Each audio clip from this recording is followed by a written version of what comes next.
Zia stood in the doorway of his cramped apartment on Mars Colony 7, staring at the impossible sight before him. Ella, the Ela, dragonkin royalty from the Paraxian Empire, with scales that shimmered like molten copper and eyes that burned with an inner fire. The same girl who had ruled the social hierarchy at the Intergalactic Academy 15 years ago, while he'd been nothing more than a scrawny human bookworm hiding in Thelibrary. "Zia," she said, her voice carrying that same musical quality he remembered from stolen glances across the cafeteria. "I need your help." He almost laughed, almost because the universe had a sick sense of humor. Back at the Academy, humanity had been the newest addition to the Galactic Council, barely worthy of notice.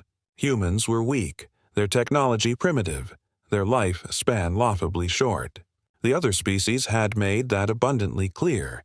The Vraxians with their forearms and combat prowess, the Synthoids with their computational minds, the Paraxians with their dragon heritage and literal fire-breathing capabilities. And then there was Zia, underweight, overambitious, hopelessly in love with a girl so far out of his league. She might as well have been in another dimension. Help! Zia finally managed, adjusting his neural interface glasses. A human invention that had become standard across 3 sectors now, he noted with some satisfaction. "You need my help?" Elsa's wings, magnificent structures of scaled membrane and bone, twitched with what might have been embarrassment. "The Paraxian Empire is dying, Zia. Orsons are going nova. We have 5 years, maybe less. The Council has abandoned us. They say it's too expensive, too difficult, that our people should simply relocate and integrate." She stepped closer, and Zia caught the scent of sulfur and cinnamon exactly as he remembered. "But I remember you," she continued. "I remember the human boy who solved the KTO equation in his 2nd year. Something professors said was impossible. I remember you designing a faster-than-light communication array ASA hobby project. The Council dismissed you because you were human. I dismissed you because I was a fool." See his heart hammered against his ribs. 15 years. 15 years of building himself up, of throwing himself into research and engineering, of proving that humanity wasn't just worthy of a seat at the galactic table. They deserved to build a damn table. "Why me?" he asked, though part of him already knew. "Because humans don't give up," Elsa sighed simply. "Because when everyone told you that you didn't belong at the Academy, you graduated top of your class. Because when they said humanity would never contribute anything meaningful to galactic civilization, you invented the Zia Drive, the propulsion system that cut interstellar travel time by 70%. She was right. He had done those things. Not for recognition, not for revenge, but because that's what humans did. They solved impossible problems with duct-tape determination and a healthy disregard for the word impossible. "The Council won't fund a rescue operation," Zia said, his mind already racing through calculations. "But I'm guessing you're not here asking for permission." A smile played at the corners of Elsa's scaled lips, the first genuine smile he'd ever seen from her. "I'm asking for a miracle. Can you save my people?" Zia walked to his workstation, pulling up holographic displays with a gesture. Star charts, energy calculations, material requirements. The problem was enormous. Moving an entire civilization with 5 years' notice, the logistics alone would break most species.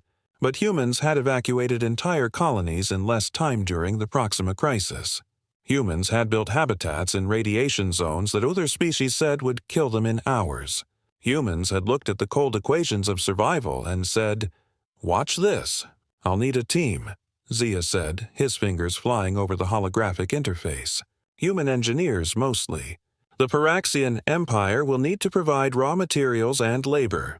And Elsa, he turned to face her, meeting those burning eyes that had haunted his dreams for a decade and a half.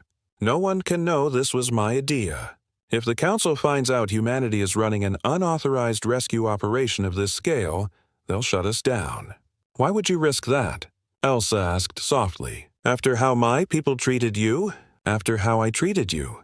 Zia thought about the countless times he'd been mocked at the Academy, the accidentally spilled chemical compounds on his research, the whispers that humans were only admitted as a diversity quota.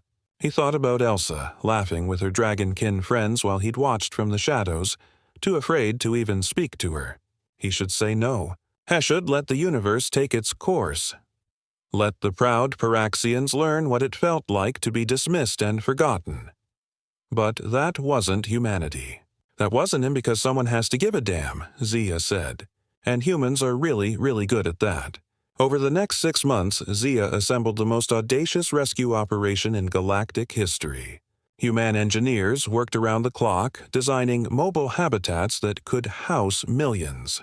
Human diplomats quietly negotiated with sympathetic species force sources. Human pilots flew missions into Paraxian space that should have been suicide runs. The Council never saw it coming.